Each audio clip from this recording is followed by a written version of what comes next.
अस्सलाम वालेकुम सामीन और नाजरीन, आपका प्रोग्राम इंडस कास्ट जो कि पॉडकास्ट भी होता है और पावर 99 के नेटवर्क पे भी आप इसको सुनते भी हैं और हमारे सोशल मीडिया पे ये प्रोग्राम देखा भी जा सकता है। आज हमारे इस प्रोग्राम में जो कि अल्टरनेट डेवलपमेंट सर्विसेज के तावन से पेश किया जा रहा है, इसमें हमारी मेहमान है मोहतरमा सालिया कुरैशी साहिबा। सालिया कुरैशी जो हैं वो रिसर्च एसोसिएट हैं सस्टेनेबल डेवलपमेंट पॉलिसी इंस्टीट्यूट की, और आपका जो एरिया है आप इंटरेस्ट जो हैं उसमें एनर्जी है, क्लाइमेट चेंज पॉलिसी है, energy efficiency, renewable energy, industrial decarbonisation. Welcome Saliya Qureshi साहिबा to this power 99's programme Indus cast. Thank you for inviting me. बहुत शुक्रिया आपका बुलाने का।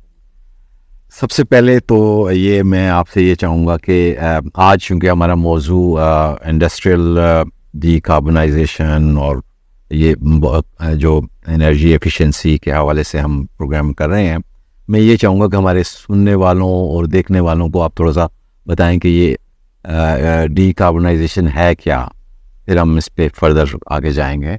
जी, डिकार्बनाइजेशन एक्चुअली है, डी का मतलब है रिमूवल और कार्बनाइजेशन का कार्बन डाइऑक्साइड का रिमूवल किसी भी एक इंडस्ट्रियल प्रोसेस।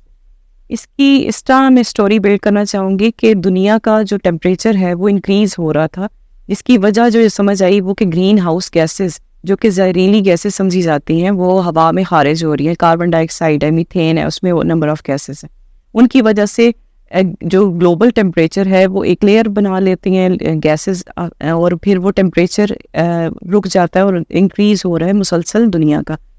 इसके रिगार्ड में जो है एक 2015 में पेरिस एग्रीमेंट हुआ था, जिसमें दुनिया के तमाम ममालिक ने अपना हिस्सा लिया था और ये कहा था कि दुनिया का टेम्परेचर इंक्रीज़ हो रहा है, इसको कम करने के लिए हमें कोई ऐसे इकदाम करने चाहिए ताकि जो ये टेम्परेचर इंक्रीज़ हो रहा है इसकी वजह से क्लाइमेट चेंज का एक इशू आ रहा है, फ्लड्स आ रहे हैं, हीट वेव्स। अब देखें आजकल जो है टेम्परेचर कितना इंक्रीज़ हो रहा है, फिर फॉरेस्ट फायर्स हैं और ड्राउट्स हैं, इस तरह की चीज़ें हैं दुनिया को जो है वो फेस करनी पड़ रही हैं। तो इसके लिए क्या इकदाम किया जाए, उसके लिए 2015 में पेरिस पे एक एग्रीमेंट हुआ था जिसे पेरिस एग्रीमेंट कहते हैं, जिसके मुताबिक ये तमाम दुनिया के ममालिक ऐसे इकदाम करें जिन्हें मिटिगेशन कहते हैं, किस तरह हम उस चीज़ को कम कर सकते हैं, और एडेप्टेशन या किस तरह किसी चीज़ के अंदर एक सुधार ला सकते हैं ताकि दुनिया का जो टेम्परेचर है उसको हम एक जगह स्टेबलाइज कर सकें। 1.5 डिग्री सेल्सियस जो है अभी हमारा करंट टारगेट है जिसको हमने अचीव करना है ग्लोबली, और इसके लिए तमाम दुनिया के ममालिक को कलेक्टिवली एफर्ट करनी पड़ेगी। इसमें चाहे इंडिया है, पाकिस्तान है, अमेरिका है, या दुनिया के जितने बड़े ममालिक है, तरक्की याफ्ता भी तरक्की पजीर, सबको अपने इकदाम ऐसे करने पड़ेंगे जिससे हम टेम्परेचर को स्टेबलाइज कर सकें। अब आ गई बात डिकार्बनाइजेशन की। अब हमें किस तरह रिमूव कर सकते हैं? सबसे ज़्यादा जो पाकिस्तान में बड़ा चैलेंज देखा जाता है, सबसे ज़्यादा जो एमिशंस हैं जो ग्रीन हाउस गैसेस की, वो एनर्जी सेक्टर से हैं, और उसके बाद जो है इंडस्ट्रियल सेक्टर। एनर्जी सेक्टर से एनर्जी सेक्टर के जो पावर प्लांट्स हैं वो अगर किसी भी फॉसिल फ्यूल्स जिस तरह के पे चल रहे हैं तो उनके एमिशन ज़्यादा हैं, दुनिया में भी देखे जाते हैं। लेकिन अब जो है ज़्यादा रुझान जो है वो कुदरती तरीके से जो बिजली बनाई जाती है जिसे रिन्यूएबल एनर्जी कहते हैं, जिसमें सोलर एनर्जी है, विंड एनर्जी है, हाइड्रो है, शमसी तमनाई और ये वगैरह, इनको इस्तेमाल किया जाता है। अब जो इंडस्ट्रियल डिकार्बनाइजेशन है उसका ये है मकसद कि इंडस्ट्रीज़ जो हैं वो ऐसे अपने प्रोसेसेस में ईंधन को इस्तेमाल करें जिसमें कोल है या कोई भी फॉसिल फ्यूल का एलिमेंट है, तो उससे एमिशन ज़्यादा हो रही हैं। और उनका जो पूरा एक प्रोसेस है, वैल्यू चेन उसे कहते हैं, जिस तरह हम माइनिंग करते हैं एक चीज़ की, फिर उसके बाद उसकी ट्रांसपोर्टेशन होती है, फिर उसके बाद वो इंडस्ट्री में आता है, उसकी मैन्युफैक्चरिंग होती है या उसका कोई भी प्रोसेस होता है, इस सारे प्रोसेस को वैल्यू चेन कहा जाता है। इसमें जितनी एमिशंस होती हैं, मतलब अब एक जगह माइनिंग हो रही है, कोई क्रशर या कोई इस तरह की मशीन इस्तेमाल की होगी जो किसी फ्यूल पे चल रही होगी, वो उसकी एमिशन इंक्रीज कर रही होगी। इस तरह पे ट्रांसपोर्टेशन जो इस गाड़ी पे लेके आ रहे हैं वो भी हो रहा है, फिर आगे जो प्रोसेस है उसमें भी जो फ्यूल इस्तेमाल किया जा रहा है, पूरा इकोसिस्टम पूरा जो एक उसका एनवायरनमेंट है या वो उसमें जो एमिशंस हैं वो सबसे ज़्यादा पाकिस्तान में जो है वो इंडस्ट्रियल सेक्टर में अभी तक है। उसमें जो सीमेंट सेक्टर है, मैं आजकल क्योंकि STPI में सीमेंट सेक्टर पे काम कर रही हूँ मेरा ये भी आपसे क्वेश्चन, क्योंकि आप रिसर्चर हैं, जी। बताएंगे कि पाकिस्तान में एक तो आपने बताया कि हमारी जो एनर्जी सेक्टर है, इंडस्ट्री जो प्रोड्यूस करे, बाकी इंडस्ट्री हमारी है क्या? जी, अच्छा, इंडस्ट्रियल अब डीकार्बनाइजेशन से ही मैं आपको इससे लिंक करूंगी कि कुछ ऐसी इंडस्ट्रीज हैं जिनको हार्ड टू अबेट, एक लफ्ज़ इस्तेमाल किया जाता है, इनको मुश्किल तरीके से हम डीकार्बनाइज कर सकते हैं क्योंकि हमने ऑलरेडी एक ऐसा इंफ्रास्ट्रक्चर उनके अंदर डेवलप कर लिया है जिसको हम अब उसको सुधारने की कोशिश कर रहे हैं मुख्तलिफ तरीक़ों से। तो हार्ड टू अबेट सेक्टर्स में जो कि आइडेंटिफाइड हैं दुनिया में, जिनमें से 80% जो एमिशंस हैं ग्लोबली वो उन हार्ड टू अबेट सेक्टर से हो रही, जिसमें एक सीमेंट इंडस्ट्री है, टेक्सटाइल है, फिर उसके बाद आपकी आयरन एंड स्टील है, फिर केमिकल्स हैं, फिर प्लास्टिक है। ये 5-6 इंडस्ट्रीज हैं जिनसे सबसे ज़्यादा एमिशंस हो रही है और इनको बहुत ही मुश्किल तरीके से, मतलब इनके लिए काफ़ी सख्त इक़दाम करने पड़ेंगे जिनसे हम जो है वो रिमूव कर सकते हैं कार्बन डाइऑक्साइड को उनके प्रोसेसेस से और उनकी इंडस्ट्रियल जो भी उनके एमिशन के प्रोसेस हैं उनसे। मैं आपसे यहाँ पे ये भी पूछना चाहूँगा कि ग्लोबल फिगर तो हमारे सामने आ गई है, उसमें कौन कितना हिस्सा डाल रहा है, ये भी मेरा ख्याल है डेफिनेटली कैलकुलेशंस उस रिसर्चर्स और आप लोगों ने किए होनी है कि हमारा पोल्यूट करने में कितना हिस्सा है और हमसे एक्सपेक्ट क्या किया जा रहा है। वो बिल्कुल ये दुरुस्त बात है कि हम एक कहते हैं 0.8% हमारा बिल्कुल एक जो है क्या कहते हैं समुंदर में पानी का कतरा हमारा कंट्रीब्यूशन है मिशंस में। और ग्लोबली जो दुनिया की बड़ी बड़ी कंट्रीज हैं जो कि तरक्की याफ्ता ही, जिस तरह अमेरिका है, अब चाइना भी की एमिशंस भी काफ़ी हैं, फिर इंडिया भी हमारे इर्द गिर्द जो है वो भी उसकी भी एमिशंस काफ़ी हैं। तो ये दुनिया के काफ़ी ऐसे बड़े ममालिक हैं जिनकी एमिशन ज़्यादा है और हमारी कम है। लेकिन हमारा मसला जो आ जाता है वो ये कि हम सब ज़्यादा इम्पैक्ट करते हैं क्लाइमेट चेंज की वजह से। सबसे ज़्यादा असरात जो कि हम दुनिया के 8वें नंबर पे उस ममालिक के लिए सर फहरिस्त आते हैं जो कि वल्नरेबल हैं, जिन्हें कहते हैं कि जो क्लाइमेट चेंज के सबसे ज़्यादा नुकसानात उन पे हैं।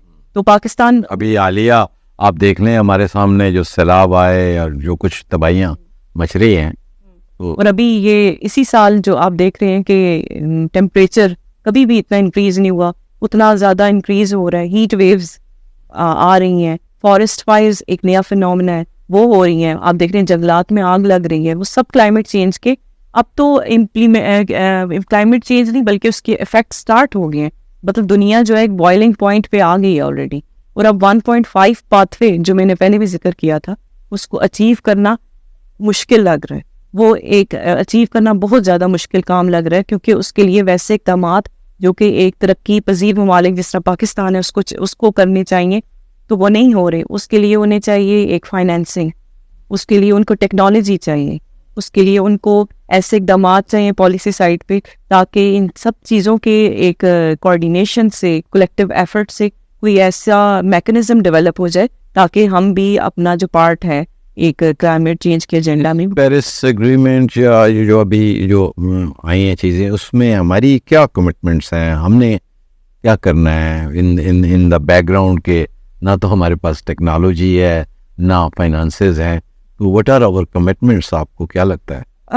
इसमें यह कि जो पेरिस एग्रीमेंट था उसमें उन्होंने यही बताया था कि मैंने आपको पहले भी जिक्र जिस तरह किया था, एडेप्टेशन और मिटिगेशन, दो ऐसे इक़दाम एक जिनसे हम टेम्परेचर को एक स्टेबलाइज कर सकते हैं 1.5 पे।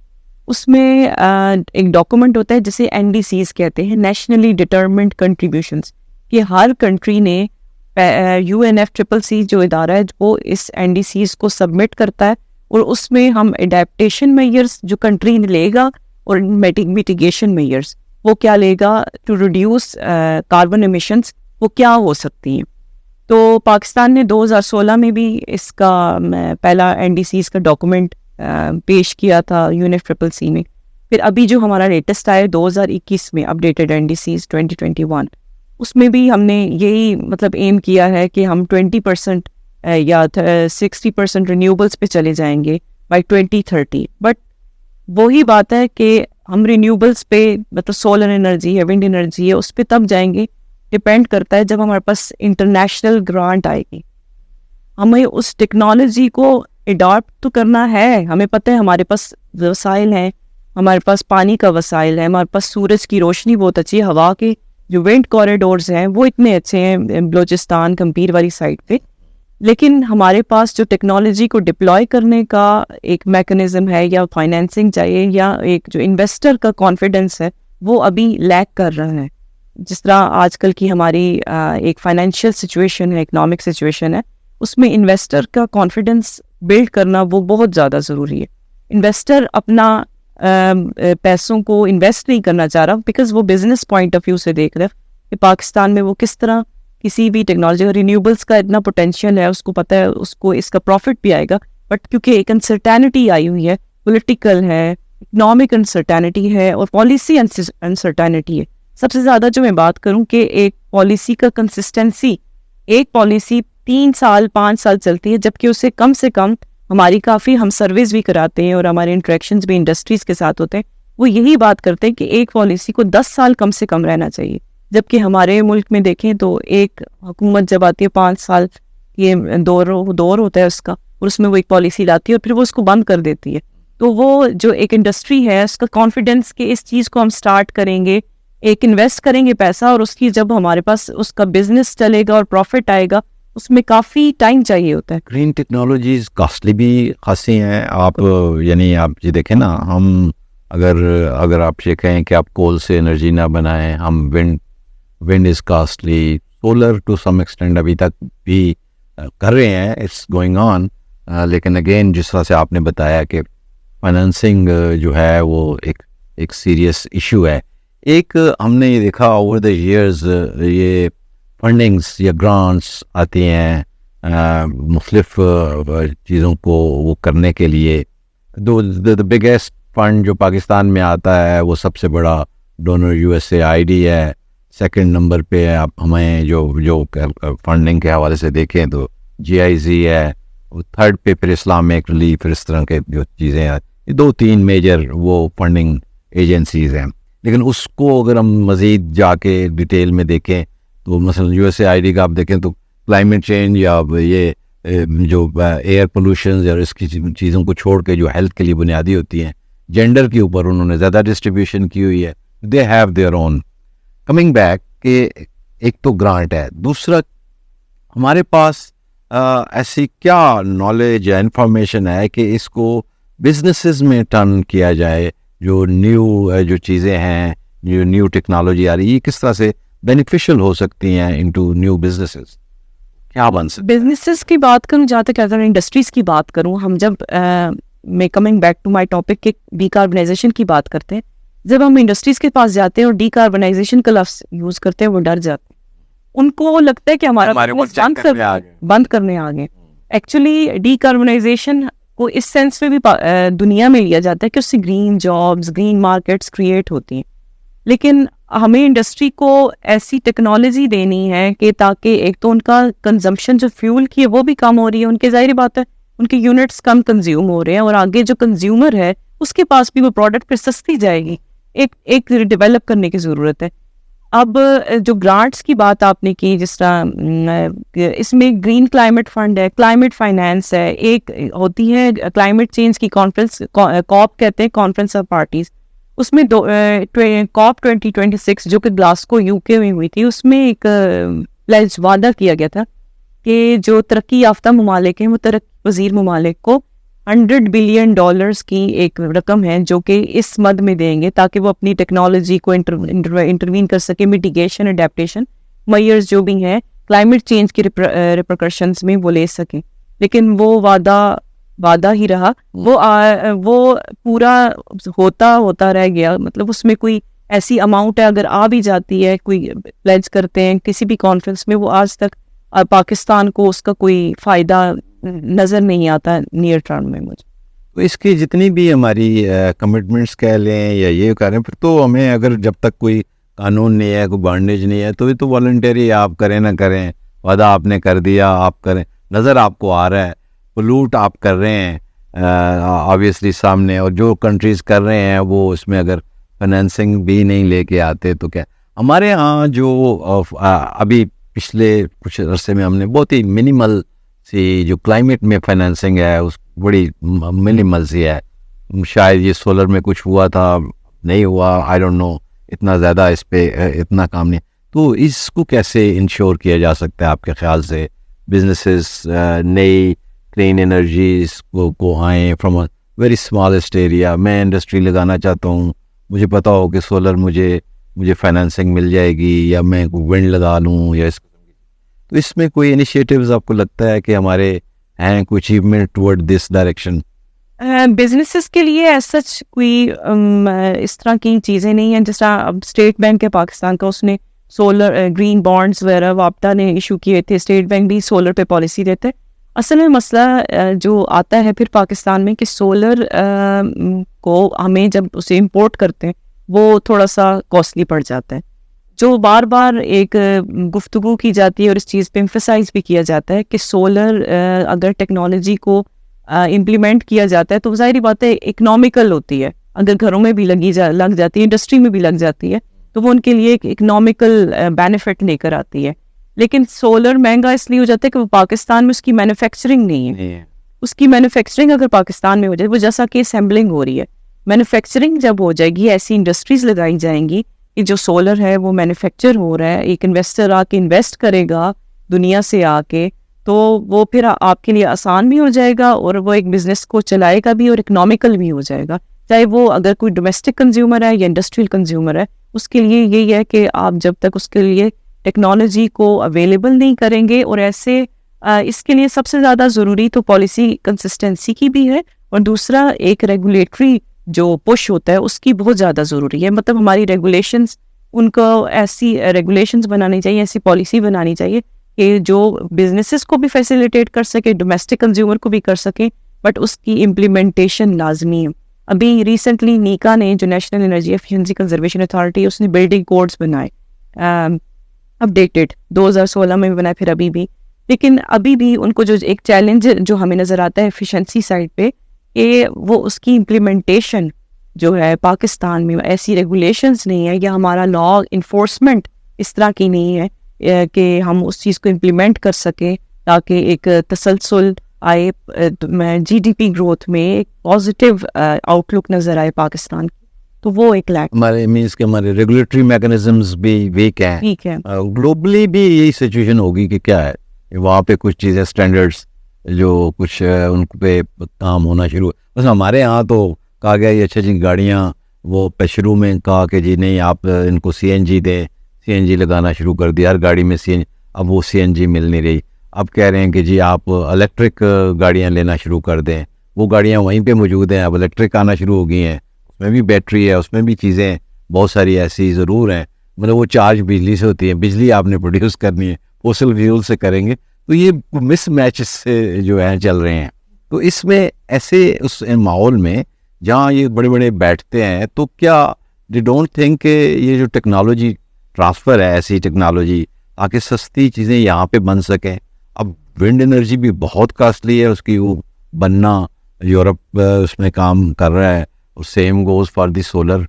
अभी तक हम सोलर पैनल अपने यहाँ पे बनाना शुरू कर दें, कुछ बैटरीज इस पे ने बात की। इलेक्ट्रिक व्हीकल्स यानी बिजली से बनने वाली गाड़ियां जो हैं, उनका पॉलिसी भी आई 2019 में, लेकिन ये है कि उसकी इम्प्लीमेंटेशन उस तरीके से नहीं हुई। अभी आ तो गई है, लेकिन मसला ये है कि ईवीज को हम इंपोर्ट कर रहे हैं, इलेक्ट्रिक व्हीकल्स को, और उसका इंफ्रास्ट्रक्चर जो है वो लैक करता है। वो पाकिस्तान में, अगर वही बात है कि फिर ऐसी इंडस्ट्री बनाई जाए। ये जिन्ना एवेन्यू पहले 2 रोड थी, अभी तीसरा, उसके साथ हमने उसको 3 लेन करने शुरू कर दी। ईवी के हम कोशिश कर रहे। अब दुनिया में मैनेजमेंट ट्रैफिक को मैनेज किया जाता है, यहाँ कहते नहीं रोड आप बड़े करते जाएं, एक्सपेंड कर रहे करते हैं। तो वो टेक्नोलॉजी का जो इंफ्रास्ट्रक्चर है वो अगर आ भी जाता है, उसको रेगुलेट कैसे करना है, उसको मेंटेन कैसे करना है, शायद उसकी भी एक कमी की जो कमी महसूस होती है कि ऐसे प्रैक्टिशनर्स, ऐसे स्किल्ड पीपल जो कि उस चीज़ को मैनेज करे। फिर अगर ईवी को आप इलेक्ट्रिक व्हीकल को चला रहे हैं आप, अब चाइना में वो सस्ती है, पाकिस्तान में वो इतनी इम्पोर्ट, वो कस्टम ड्यूटी लग के वो इतनी महंगी हो जाती है। तो आप अगर एक चीज़ को इनकरेज करें तो उसके लिए आसानी भी तो करें। आप अगर क्लाइमेट चेंज को देख रहे हैं कि जी ईवी से हम एमिशंस नहीं करेंगे, लेकिन अगर ईवी का जो स्टेशन है उसको आप ग्रिड पे ही चला रहे हैं तो फिर फायदा तो कोई नहीं होता ना। आप अगर सोलर पे करें या किसी भी रिन्यूएबल सोर्स पे करें तो फिर फायदा है ना, एक पूरा वैल्यू चेन, एक पूरा इकोसिस्टम फिर डेवलप हो। बिजली वैसे अभी जो है ना वो उसके मसाइल आप देख लें, बिलों के लोग चीखें निकल गई हैं लोगों की। अगर वो कारें भी बिजली पे आना शुरू हो गई तो हम कहाँ से प्रोड्यूस करेंगे, हम कहाँ। ये उसी तरह ही है कि जिस तरह आपने बात की कि सीएनजी, वो सीएनजीआई गाड़ियों को भी दे दी, वो बेसिकली प्लानिंग, एक प्रॉपर प्लानिंग नहीं, हर एक कंपोनेंट जो है ना किसी सिस्टम के तहत विजनरी नहीं थे कि अगले 10 साल में क्या होगा। बस हम लोगों ने ये सोचा है कि आज के लिए हमने क्या करना है और अगले 10 साल का नहीं सोचा। मतलब जो फ्यूचर, जो सस्टेनेबल डेवलपमेंट होती है वो बेसिकली फ्यूचर की जनरेशन के लिए सोचा जाता है कि आज जो बीज हम बो रहे हैं वो कल दरख्त फलदार बनेगा भी कि नहीं। हम लोगों ने बीज ही ऐसा बोया कि जिसमें वो उसके उगने के चांसेस ही नहीं है। हमने बस देखा कि हमारा मसला आज का हल हो जाए और कल को हम देखते ही नहीं है। तो आज वही सिचुएशन ये बिजली के बिलों की भी बनी हुई है कि हमने उस वक्त देख लिया पावर प्लांट्स, वो एग्रीमेंट्स, प्राइवेट एग्रीमेंट्स जो थे वो कर लिए, और अब वो 70% तो सिर्फ कैपेसिटी पेमेंट्स जो है वो आप देते हैं बिजली के मद में, और 30% सारी फॉसिल फ्यूल और 30% जो है वो आपका अपना बिल होता है। और अब पाकिस्तान में तो एक आम आदमी की तो इतनी गुंजाइश भी नहीं है, और कंज्यूमर का इतना वो भी नहीं है, वो कंज्यूम भी नहीं कर रहा और उसकी इतनी कैपेसिटी नहीं है वो पे। मुझे तो यही लगता है कि इसमें से भी ये जो अब even biggest crisis of the world, और हम दुनिया के सामने बड़ी तकरीरें करके आते हैं, इसमें भी हमारा रोल सिर्फ कुछ लोगों के एलीट के बिजनेसेस को चमकाना यही होता है। अदरवाइज तो आई डोंट थिंक क्योंकि कोई इसका कोई इकोसिस्टम जिसमें रेगुलेशंस भी आते हैं, कवानीन बनना, यहाँ रातों रात कवानीन बहुत सारे ऐसे मौजूआत पे बन जाते हैं। कवानीन की कमी है, मैनेजमेंट की कमी है, रेगुलेटरी अफेयर्स में है, आपके फाइनेंशियल सिस्टम के अंदर अभी मसाइल बाकी हैं। इसमें मैं आपसे ये भी पूछना चाहूँगा कि अवेयरनेस, एक तो जनरल मासेस की अवेयरनेस है, और इसमें एक पूरे स्टेक होल्डर जो पढ़े लिखे नई बच्चे आएँ जो फ्यूचर की इन टेक्नोलॉजीज़ के हवाले से अवेयर हों, नए बिजनेसेस लेके, इस पे कोई काम, कोई आपको लगता है कोई उम्मीद है हमारी?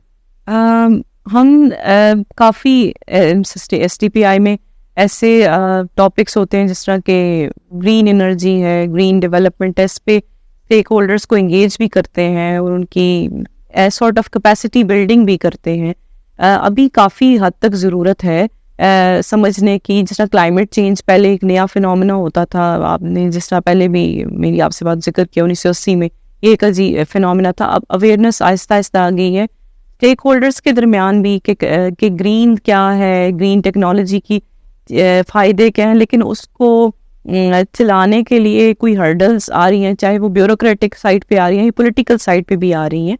इसी चीज़ को मद्देनज़र रखते हुए हमने अब इस दफ़ा ये किया कि असल में जो इम्प्लीमेंटेशन बॉडीज़ हैं वो तो होती है आपकी जो पॉलिटिकल पार्टीज़ आती हैं। जब भी 5 साल की हुकूमत आती है उसमें पॉलिटिकल पार्टी आपके पास एक एजेंडा लेकर आती है, मैनिफेस्टो लेकर आती है कि मैं मेरा वादा ये 5 साल में मैं ये करूँगा। तो हमने STPI में अब इस दफ़ा ये किया था कि आपने एनर्जी सेक्टर में एटलीस्ट ये चीज़ें तो लेकर आएंगे, आप अपना मैंडेट ये शो कराएं कि हम लोग रिन्यूएबल्स की तरफ जाएंगे, हम बिलों की मद में इस चीज़ को कम कर सकते हैं, हम फॉसिल फ्यूल को कम कर सकते हैं। इस तरह के हमने काफ़ी मेयर्स जो हैं वो हमने उन्हें बताए। तो हमने ये भी बताया कि आप लोग अपने जो मैंडेट्स हैं अगले साल के इलेक्शन, जब भी आप इलेक्शन के लिए जाते हैं, अपने मैनिफेस्टो के लिए जाते हैं पब्लिक के पास, तो ये चीज़ें लेकर जाएं। और हम ये भी कोशिश करते हैं अपने एंड पे कि हम जो भी आम बंदा है वो इस चीज़ को फिर इन्फोर्स भी कराए पॉलिटिकल पार्टी से कि ये वादा आपने किया था तो ये पूरा करें।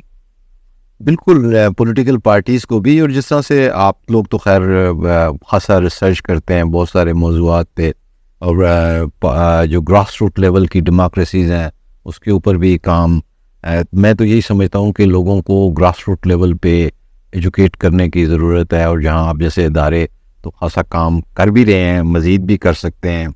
और ताकि और फिर दूसरी साइड पे हमारे जो फाइनेंशियल निज़ाम है, लोगों को लोनिंग का, ग्रीन लोनिंग सिस्टम को ऐसा क्रिएट किया जाए। और तीसरा ये कि हमारी जो क्लाइमेट डिप्लोमेसी है उसका भी बड़ा रोल है कि दुनिया से अगर पैसे उन्होंने कमिट किए हैं तो वो आने चाहिए पाकिस्तान के पास, लोगों को भी मालूम हो, बिजनेसेस को भी मालूम हो कि ये पैसों को हमने कैसे यानी एफिशिएंटली यूज़ कर सकते हैं। जिस तरह एक कार्बन क्रेडिट का आम आदमी को तो आज दिन तक नहीं पता कि वो किस तरह से कार्बन क्रेडिट से कोई चीज़ कोई कमा सकता है या वो जा सकता है। तो इस किस्म की अवेयरनेस डिफरेंट लेवल चाहिए होती है। तो आप इसमें कुछ बताएं क्या? जिस तरह आपने बात की कार्बन क्रेडिट्स, कार्बन मार्केट्स की, ये बेसिकली एक वही बात है, डेवलप्ड वर्ल्ड की तरफ से फिनोमेना आया है कि जो भी एक इंडस्ट्री है वो कार्बन इमिशंस कर रही है, अगर एक कैप गवर्नमेंट लगा देती है कि सपोज इसने 10 पॉइंट्स तक इमिशंस करनी है और जो बाकी इमिशंस ये करना चाहती है तो दूसरी इंडस्ट्री जो कम करी है उसको वो सेल कर दे, वो उससे परचेज कर लेती है, सेल कर लेती है।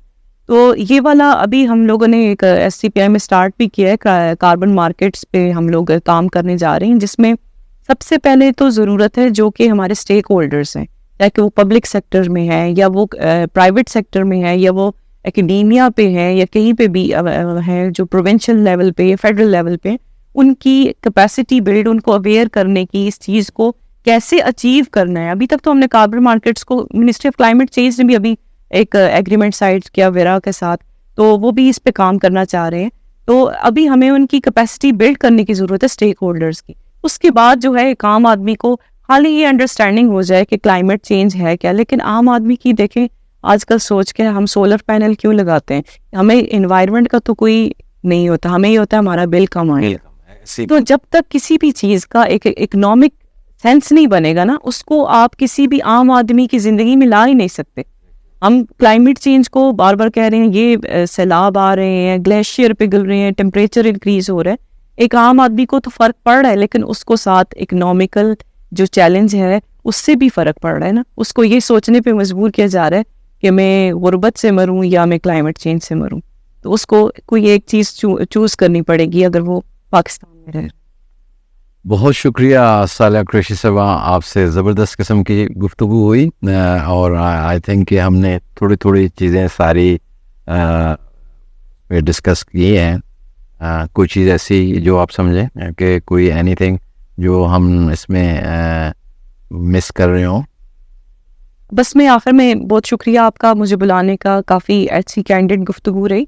बस ये बात कहूँगी कि हमें ना एक दुनिया की सतह पे भी और अपने मुल्क की सतह पे भी कलेक्टिव एफर्ट की बहुत ज़्यादा ज़रूरत है, जिसमें अब जिस तरह आजकल एक इशू आ रहा है कि इन्वेस्टर का कॉन्फिडेंस लूज़ हो रहा है पाकिस्तान में इन्वेस्ट करने का, तो हम अपने रीजन के जो इर्द गिर्द के लोग हैं उनको एटलीस्ट सार्क लेवल पे पुश कर सकें कि ऐसा आप हमारे लिए आवाज़ उठाएं कि आप इधर इन्वेस्ट करें, आपको फ़ायदा होगा या कोई भी इस तरह के नुकसानात नहीं होंगे। हमें किसी की सपोर्ट की ज़रूरत है। चाइना ऑल्दो हमें कर रहा है, लेकिन हमें क्लाइमेट चेंज पे या ग्रीन एनर्जी पे, सब पे, या कोई भी डिप्लॉयमेंट है किसी भी एनर्जी इंफ्रास्ट्रक्चर की, उस पर एक कलेक्टिव एफर्ट की और कलेक्टिव एजेंडा की और कलेक्टिव कॉल की बहुत ज़्यादा जरूरत है। चाइना की बात की, हमारे यहाँ पे अक्सर यही और भी बहुत सारों में कहा जाता है कि बड़ा हमारी हेल्प करने आ रहा है। चाइना हमसे ज़्यादा इंडिया में भी इन्वेस्ट कर रहा है, ये लोगों को मालूम नहीं है, बहुत सारे लोगों को। हम तो बस उम्मीद से रहते हैं कि कोई आएगा और हमें रेस्क्यू करेगा। मैं नहीं समझता कि जब तक हम खुद इस कंट्री के जो लोग हैं, वही आप वाली बात, जो स्टेक होल्डर्स हैं, एकेडेमिया भी है, बिज़नेस कमाने वाले। अब आप ये देखें कि हमारे यहाँ बड़ी बड़ी गाड़ियाँ, जो ह्यूज किस्म की गाड़ियाँ नज़र आ रही हैं, दूसरी तरफ लोग खुदकुशी कर रहे हैं। एक फ़र्क बहुत ज़्यादा बढ़ गया हुआ है। लोग जो हम यहाँ पार्लियामेंट भी देखते हैं, लोगों की नुमाइंदगी सही मानों में नहीं हो रही, लोगों की जो चीज़ें हैं वो रिफ्लेक्ट नहीं हो रही। तो ख्वाहिश हमारी तो यही है कि ये इन चीज़ों को भी अचीव किया जाए, क्योंकि वही कि जब तक स्टेक होल्डर्स इसमें साथ इन्वॉल्व नहीं होंगे, वी डोंट थिंक कि हमें कोई कामयाबी मिल सकती है। तो इजाज़त चाहूँगा जी, इस प्रोग्राम से मुझे दीजिए इजाज़त, और बहुत शुक्रिया अगेन मिस सालिया कुरैशी साहबा आपका। इंशाल्लाह आपसे फिर डिस्कशन होगी। इंटरेस्टिंग गुफ्तगू है, चूँकि बहुत सारी चीज़ें हैं, तो हम इसमें आगे भी चल के गुफ्तगू करेंगे। पाकिस्तान जिंदाबाद।